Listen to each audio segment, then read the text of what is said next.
Pandemi terpaksa menahan rencana perjalanan banyak orang termasuk jalan-jalan ke negeri ginseng. Nah, Indonesia sendiri menjadi salah satu penyumbang sektor pariwisata Korea Selatan. Sempat memang beredar kabar akan segera dibuka, namun menyebarnya varian Omikron kembali membuat beberapa negara harus mengetatkan pintu perbatasannya kembali. Lalu bagaimana dengan Korea Selatan? Sudah terhubung melalui sambungan Zoom dengan Zelda Wulan Kartika, kuasa usaha ad interim, perangkap wakil kepala perwakilan Republik Indonesia di Seoul, Korea Selatan. Annyeonghaseyo, selamat malam Bu Zelda. Annyeonghaseyo, selamat malam Mbak Tiffany. Terima kasih Bu Zelda sudah meluangkan waktu untuk CNN Indonesia Connected Korean Corner.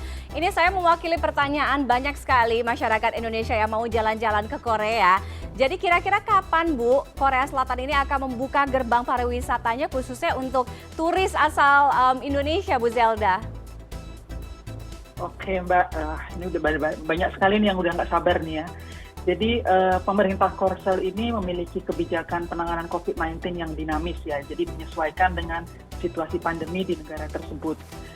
Jumlah penduduknya sekitar 51 juta dan saat ini sudah 80% yang divaksinasi lengkap. Oleh karena itu mulai 1 November kemarin pemerintah Korsel sudah mencanangkan Living with COVID-19. Dengan skema ini, maka dilakukan beberapa pelonggaran atas sejumlah aturan terkait pembatasan berkumpul masyarakat misalnya. Namun, ternyata sejak skema tersebut diterapkan, terdapat penambahan jumlah kasus yang cukup tinggi. Jadi misalnya sebelumnya itu berkisar 1.500-2.000, sejak skema diterapkan justru naik terus 2.000, 3.000, 4.000, sampai kemarin tanggal 7 Desember, jadi benar-benar baru kemarin, itu mencapai angka 7.175 kasus baru COVID-19 itu per hari dalam satu hari itu.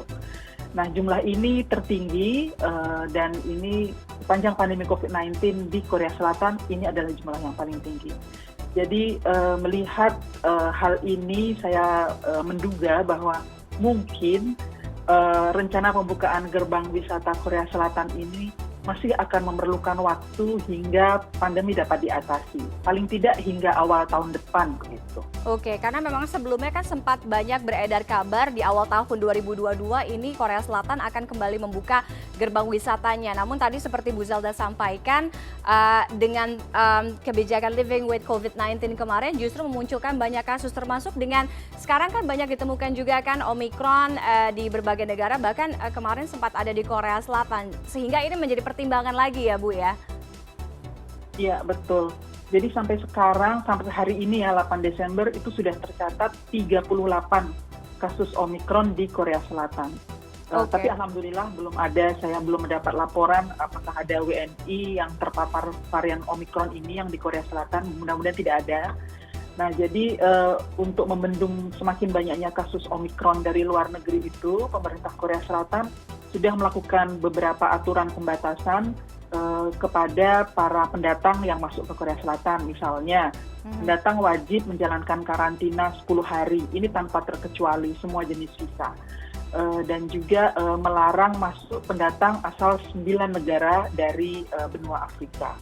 Sedang di dalam negeri, pemerintah kembali menerapkan pembatasan jumlah orang berkumpul dari yang awalnya boleh berkumpul 10 orang, sekarang sudah dikurangi menjadi hanya 6 orang. Nah, kebijakan ini akan ditinjau ulang setelah 2 minggu, tentu dengan melihat perkembangan kasus yang terjadi di dalam negeri. Oke. Gitu, Mbak.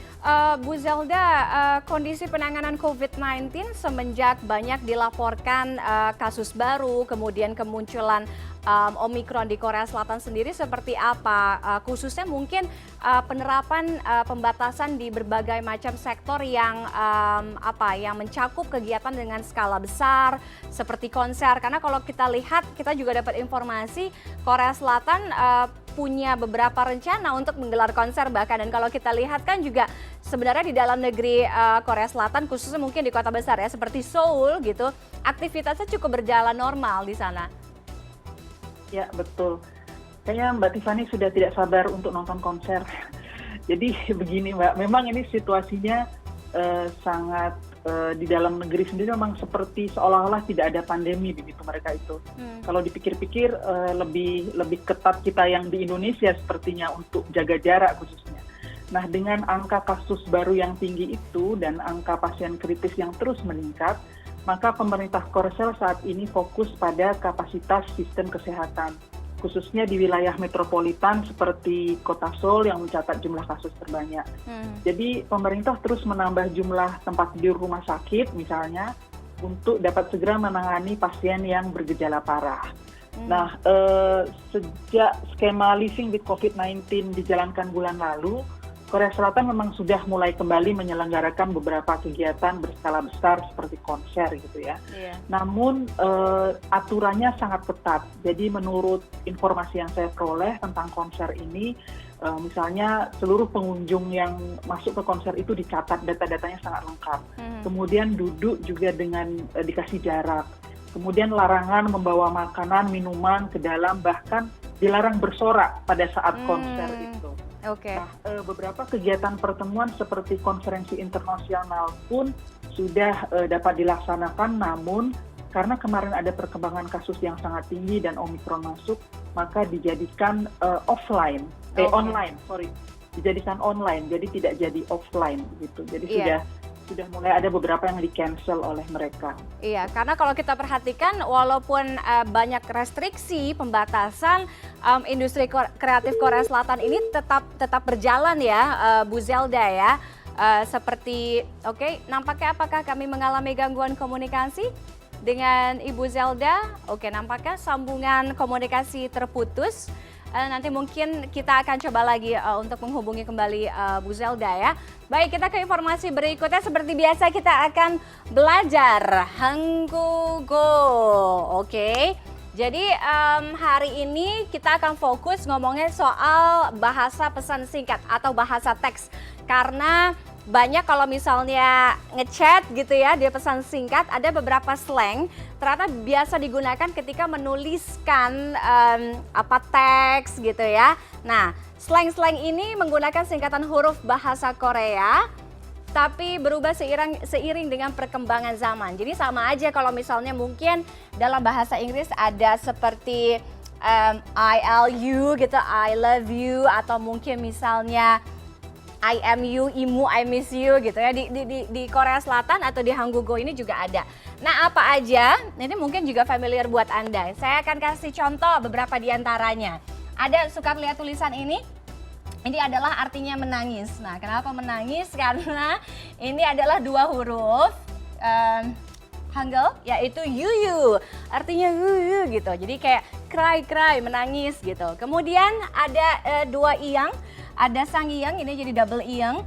Sebenarnya ini adalah huruf Hangul iyang, tapi dibacanya adalah ya, atau yes, ya.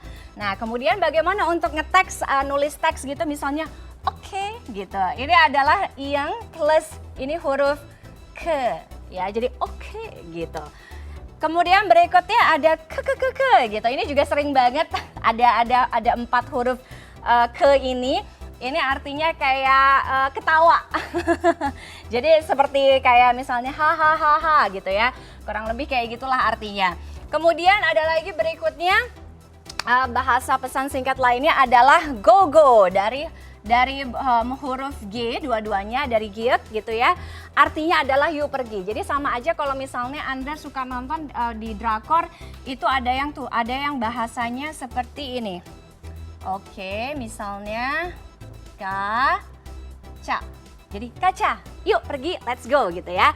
Kemudian juga ada ini begopa, artinya saya lapar. Ya, ada begopa. Ini merupakan asal katanya itu adalah begopa, atau yang bilang kalau misalnya mau bilang saya lapar. Dan terakhir pastinya tahu ada sarange. Ini adalah singkatan dari sarange, kalau nggak kelihatan saya hapus. Ini adalah singkatan sarange, artinya I love you atau saya mencintaimu atau sarang gitu ya. Kurang lebih itu adalah Hanggugo kita pada hari ini. Baik, saya akan kembali menghubungi Ibu Zelda Wulan Kartika. Sudah kembali bergabung Bu Zelda? Ya, halo Mbak. Oke, halo Bu Zelda. Bu Zelda, menyambung tadi pertanyaan sebelumnya, pandemi ini kan memukul sektor pariwisata Korea Selatan. Bahkan kita tahu bahwa Indonesia ini menyumbang pariwisata terbesar ya, turis dari Indonesia ini datang ke Korea Selatan. Nah, bagaimana upaya pemerintah Korea Selatan untuk mengatasi hal ini karena anjlok sekali di masa pandemi, dan juga bagaimana upaya, karena banyak sekali pasti event-event Indonesia yang tertunda ya, apa promosi budaya dan lain sebagainya, Bu Zelda. Ya, ya Mbak. Jadi memang Korea Selatan ini sangat terpukul ya sisi wisatanya akibat pandemi ini. Jadi pemerintah Korea terpaksa melakukan, tapi mereka tetap melakukan promosi-promosi setahu saya. Karena mereka kelihatan sangat optimis sekali bahwa 2022 itu mereka sudah bisa menerima turis asing masuk. Cuma bulannya belum tahu kapan, tapi mereka targetnya 2022 itu sudah bisa membuka pintu lagi untuk wisatawan asing. Nah, kalau terkait dengan event-event sendiri juga, yaitu tadi seperti yang saya sampaikan sebelumnya, banyak event-event internasional yang awalnya mau dibuat offline atau hadir fisik, terpaksa dijadikan online atau virtual begitu. Itu memang jadi agak kasihan juga melihatnya, tapi ya saya pikir semua negara pasti terkena itu. Iya. Nah, untuk promosi sendiri, ini yang dimaksud promosi KBRI atau promosi oleh pemerintah Korea Selatan ya Mbak? Promosi dari KBRI membawakan banyak sekali kan, misalnya kita promosi batik, UMKM Indonesia, dan lain sebagainya. Oke. Ya. Jadi memang kita pun harus beradaptasi ya dengan pandemi ini gitu, dan ini banyak sekali event-event atau kegiatan yang kita lakukan secara online. Misalnya business matching itu misalnya ya, kita melakukannya online dan itu bisa gitu ternyata. Sementara untuk kegiatan promosi budaya, promosi wisata sendiri juga kita melakukan online dan itu juga ternyata bisa kita lakukan. Contohnya nih, kita KBRI Seoul itu baru saja menggelar event Festival Indonesia. Ini memang sudah 2 tahun belakangan ini, sejak 2019 selalu dilaksanakan. Nah, kita melakukannya virtual. Dan alhamdulillah meskipun virtual, tetap banyak yang berpartisipasi dalam berbagai lomba itu. Lombanya misalnya ya, tentu kita cari jenis lombanya yang bisa dilakukan secara daring gitu ya. Misalnya lomba foto back to Bali, karena kita tahu bahwa Bali ini merupakan tujuan wisata utama masyarakat Korea begitu. Jadi mereka sangat ingin begitu untuk berwisata ke Bali. Baik. Nah, kita bikin lomba foto back to Bali. Mereka foto sendiri gitu, membayangkan bagaimana pada saat ini mereka bisa berwisata ke Bali. Lucu-lucu begitu gayanya. Dan itu dikirim ke KBRI, kemudian ada panitia yang itu pasti ya dewan juri mana foto yang paling asik nih gitu. Seperti itu contohnya. Kemudian bahkan kita juga menyelenggarakan lomba masak kuliner Nusantara, judulnya Kriuk, kepanjangan singkatan dari kompetisi resep Indonesia untuk Korea. Dan ini diselenggarakan secara hybrid. Jadi para finalis itu merekam bagaimana mereka memasak dan mempresentasikan masakannya, kemudian dikirim ke KBRI, ke panitia. Kita pilih 5 finalis, kemudian 5 finalis itu secara offline memasak di depan dewan juri, tentu dengan prokes dan dengan semuanya dengan jumlah orang yang terbatas. Nah, itu juga banyak sekali Mbak yang bisa kita lakukan gitu. Baik, intinya untuk mengisi waktu ketika nantinya lampu hijau atau gerbang pariwisata Korea Selatan ini sudah pasti dibuka ya. Terima kasih Ibu Zelda Wulan Kartika, kuasa usaha ad interim KBRI Seoul, sekaligus Wakil Kepala Perwakilan Republik Indonesia yang ada di Seoul, Korea Selatan, sudah bergabung dengan kami malam hari ini. Kamsahamnida. Selamat malam Bu Zelda, salam sehat selalu. Terima kasih Mbak, ditunggu di Seoul. Oh pasti Bu, pasti saya orang pertama yang daftar pastinya. Bu Zelda juga wajib kasih tahu ke saya jadi yang pertama ya. Terima kasih. Sarang Hamida. Oke.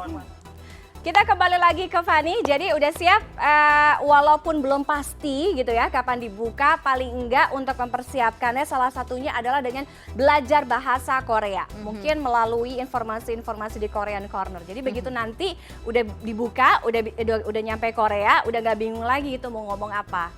Saya nempel sama Onni, nanti saya akan siapkan itinerary-nya, jadi kita bagi-bagi tugas ya Onni, gimana? Oh boleh. Kayaknya saya kebagiannya yang ini ya kalau Yang ngomong sama orang gitu ya. Yang ngomong ya. Oke. Kalau Boleh, saya nggak apa-apa. pokoknya udah tahu nih destinasi yang akan saya tuju ketika Korea Selatan, saya mau ke Jeju Island. Oh, Jeju Island. Oke, boleh. Kaca, ayo pergi bareng ya. Kaca. Kamsahamnida. Kamsahamnida nih. Annyeong. Ayo, sampai ketemu minggu depan.